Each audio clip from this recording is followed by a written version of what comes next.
Competing in the government contracting space is difficult and sometimes riddled with obstacles. So imagine setting a course toward government contracting award wins with a group of tried and true experts behind you every step of the way, providing guidance, insight, and a flow of materials in support of winning a government contract.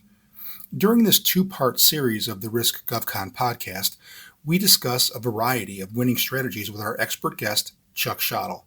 Chuck is the Senior Counselor and Group Manager for Government Contracting Services with the Georgia Tech Procurement Assistance Center, also known as GTPAC. For the Risk GovCon podcast, I'm your host, Brian Smith. Welcome to Risk GovCon, sponsored by Reconnaissance, a podcast dedicated and intended to assist government and defense contractors across the country for business development, risk and insurance issues, and contractual compliance. And with me today, we have Chuck Schadl, Senior Counselor for the Atlanta and Group Manager Government Contracting Services at GTPAC. Chuck has been a procurement counselor with the Georgia Tech Procurement Assistance Center since 2003 and actually served as the program director from 2009 to 12. All in all, he's got 45 years of experience in program management, marketing, and government contracting. And when I put this podcast together, candidly, Chuck was one of the first people that I wanted to do an interview with, so it's a real pleasure to have him in our studios today. And without getting into too many of those accolades, everyone, this is Chuck Schadl of GTPAC. Chuck, welcome to the show. Thank you. Glad to be here. Thank you so much for coming in. Chuck and I have talked a little bit about what we want to cover today. And when I first started talking with him, the stories were so vast, I said, let's try to whittle this down. So we're going to do two segments for you. The first segment is going to be based upon the requirements of the prime working with subcontractors. That's the first thing. Then the second episode is going to be focusing on the identification of resources and the limitations placed on subcontractors. So we've got a pretty good array of information coming your way. And and if you want to contact Chuck and learn more about the GTPAC following the show, information will be provided within the podcast. So Chuck, let's talk about those requirements. When we first started talking about this before, you mentioned that, but tell the audience about GTPAC and about this procurement assistance center. Sure. Well, GTPAC stands for the Georgia Tech Procurement Assistance Center, and we've actually been in operation for 33 years on the Georgia Tech campus. It's a statewide program, and most importantly, we're plugged into a national network. There are actually 98 PTACs, or Procurement Technical Assistance Centers, across the country, including in Guam and Puerto Rico, for instance. And these programs do three things, basically. They work with businesses in their communities to help them identify, compete for, and win government contracts. And those contracts can be at a federal level, a state government level, local government level, including cities, counties, school boards. So what we've got are actually 600 people employed collectively with PTACs across the country who are experts in government contracting. What's it cost to get involved in this? I mean, is there a fee associated with being a member, or how does it work? Unbelievably, it's free of charge, offered free of charge to businesses. And that's made possible because each of us receive grant funding from the Defense Logistics Agency, part of DOD, and then that funding is matched by local host organizations. In our case, for example, it's Georgia Tech here in Atlanta. But each of the programs reach out to businesses in their respective communities. Our program, for example, is a statewide program. We actually have counselors in 8 different cities around the state of Georgia, which is not unusual for the programs in other parts of the country. Mm-hmm. And we work with businesses in those communities who are either trying to break into the government marketplace or try to take their participation in government contracting to the next level. If somebody wanted to find out more about the locations and where these PTACs are located, how would they do that? Well, the easiest way, I always tell people, is simply Google the words "find a PTAC." Really? PTAC. There's actually a website that is organized, maintained by our association. We all are members of an association, and they have a page on their website called Find a PTAC. So it's really easy to find. It shows you a map of the United States. You simply click on the state you're in, and a list of all the contact information pops right up. So obviously, because you're with Georgia Tech at that location where the school's located, there are 6 or 8 other people throughout the state. Are the other organizations set up similar to that? Yes, they are. Yes, they are. They have people, obviously with 98 PTACs, that means there are more PTACs than there are states. Right. So some states have multiple PTACs serving different regions. For example, California has 3 PTACs, northern part of the state, central part of the state, the southern part of the state. Our website, incidentally, is real easy, too. It's gtpac.org. Okay. Very good. .org. Imagine a podcast dedicated to all things government and defense contracting. From business development to contract compliance, DCAA audits, and everything in between, the Risk GovCon podcast brings nationally recognized experts right to you, on your time and anywhere you want to listen. Brought to you by the team at Risk Reconnaissance, insurance and risk management experts with an exclusive focus on our nation's government and defense contracting sectors. Risk Reconnaissance. You support the warfighter. We support you. Thanks for sharing that information about the PTACs. Let's talk about the requirements that the primes have to work with subcontractors. I think that's really what we wanted to get to today, and then follow up with the next episode. So, what kind of requirements are there that primes have?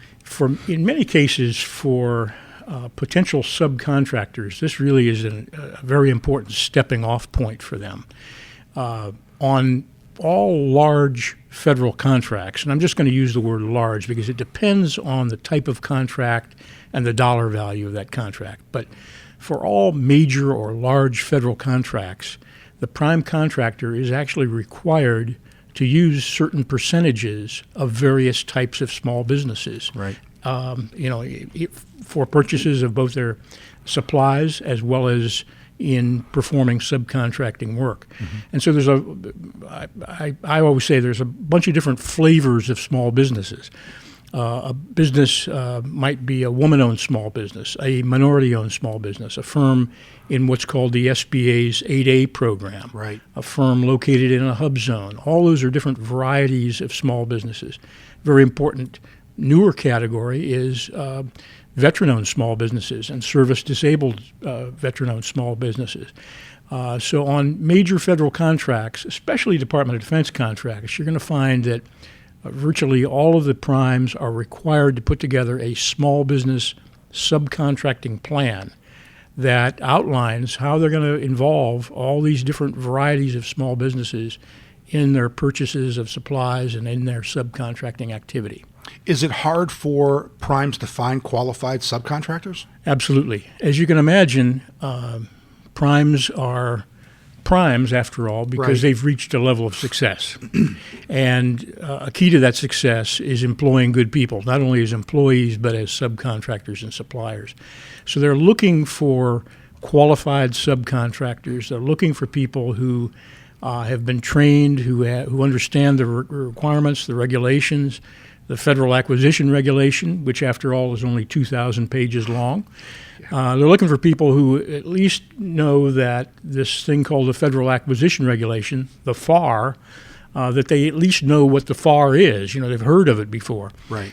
This is, where PTACs play a real key role, because we offer free training classes to businesses on all of these details. And so when a prime is looking for a sub, oftentimes they'll come to the nearest PTAC and say, hey, can you give me a list of firms that do this type of work? Because they know those firms have been counseled, they've been trained, they may have even been already involved in some government contracting. It seems that companies that I've heard of, and they find a good relationship with a group of subcontractors. And they stick with them because I guess the performance is good. They know the records are well maintained. Everything from the accounting aspects to just job performance. I'm trying to think how I could ask this question. If there's a company breaking in, this is what I hear a lot from small businesses. I can't find opportunities. I can't find them. And I've said, well, you gotta get out there and market yourself. Is there something that PTAC assists subcontractors, these small businesses, on how to effectively market themselves as well to primes? Absolutely. That's one of the things that we counsel businesses on all the time. Right. I mean, a key to that, marketing to a prime contractor, for example, is not leading off by saying, I'm a small business, you need to give me a contract. Obviously, that's a turnoff. Yeah. And that has nothing to do with your qualifications, your experience, your credentials. So you always lead with what you're an expert at. That's what a prime contractor wants to hear. You want to inspire confidence in the prime, in you. Selling your credentials, selling your expertise, selling your know-how is what is a key. And then, by the way, I'm a small business. I'm located in a hub zone. That becomes an added plus to the potential relationship. In case you're just joining us, this is Brian Smith with Risk GovCon, sponsored by Risk Reconnaissance, and we're joined today by Chuck Schadl of Georgia Tech, the PTAC here in Atlanta, and we're talking about the requirements that primes have to work with subcontractors, and this is one of 2 episodes, so stay tuned there. Chuck, let's continue on a little bit more. The idea of helping these companies market themselves to primes. What gaps have you had or have you seen as well with some of the requirements primes have working with subs? Well, again, it comes back to having done some homework. If a sub is looking to develop a relationship with a prime contractor, they need to develop some intelligence on that firm and its needs, how that firm defines success, and then play to that. If it's appropriate, either determine that you don't have the credentials to pitch to a particular prime, or go ahead then and with the market intelligence you've developed, then develop an elevator speech, a capability statement that speaks to the needs of that prime. That's really important. And you know what's really terrific about government contracting, I mean, we could make a long list of all the cons, but one of the pros having to do with government contracting is there's a lot of transparency. In the commercial marketplace, you may not have the opportunity to develop as much market intelligence as you do in the government arena. There's lots of databases to tap into. There's a lot of information available on the web. I always tell my clients there's 24 hours in every day. Use them. Stay up all night. If you're looking for a way to go to sleep, there's nothing better that'll put you to sleep than government contracting after a while. But stay up at night, and the internet's open 24/7. Yeah. Use the information that's available to you, including the information that's available on government websites. There's a key group of people within every federal agency, for example, small business specialists. They've had different names over the years, but the current name is small business specialists. These are people who oftentimes operate as gatekeepers, not only for their agency, but on behalf of prime contractors as well. So making a good presentation, a presentation that consists of qualifications to these small business specialists within federal agencies is another way, frankly, to reach prime contractors. Because the primes are coming to the small business specialists, too, saying, hey, I'm trying to find somebody who's qualified. Do you know anybody? If they've run across you and you've made a good pitch to them, they're gonna pass along your name. If they haven't been impressed with you, on the other hand, your name's not going to be mentioned. That's right. And it's really probably about just putting together a good set of collateral, marketing material, like you said, the capability statement. Does your group help with that? Absolutely. We have templates that we provide to clients. We critique work. One of the things we don't do is we don't prepare bids or proposals for our clients, obviously. But we will review collateral material, bids, proposals, before they're submitted. before they're used, and we'll critique those kind of documents on behalf of our clients. I'd like to ask this question with some guests. If you could tell me as a CXO, somebody in the C-suite, leave me with one really important thing, what would that be? Well, I think it has to do with, again, understanding that what primes are looking for are qualified subcontractors. There's no question about it. They're looking for people who they can be confident in. So that's what you're trying to sell. That's how you must sell is your credentials, your whatever information will create confidence in the part of that prime contractor in you. Very good. Again, this is Brian Smith, the host of Risk GovCon, brought to you by Risk Reconnaissance. And we were joined by Chuck Schadl of the Georgia Tech Procurement Assistance Center. And stay with us because we have a follow-up episode in which Chuck is going to go over a couple of items on identification of resources and the limitations placed on subcontractors. Well, we're at an ending point of part one of our two-part discussion, but be sure to join us for the second part of the Risk GovCon podcast, where we continue our discussion with our expert guest, Chuck Schadl of the Georgia Tech Procurement Assistance Center, GTPAC, on a variety of government contract award-winning strategies for small businesses that would like to align with prime contractors. For the Risk GovCon podcast, I'm your host, Brian Smith.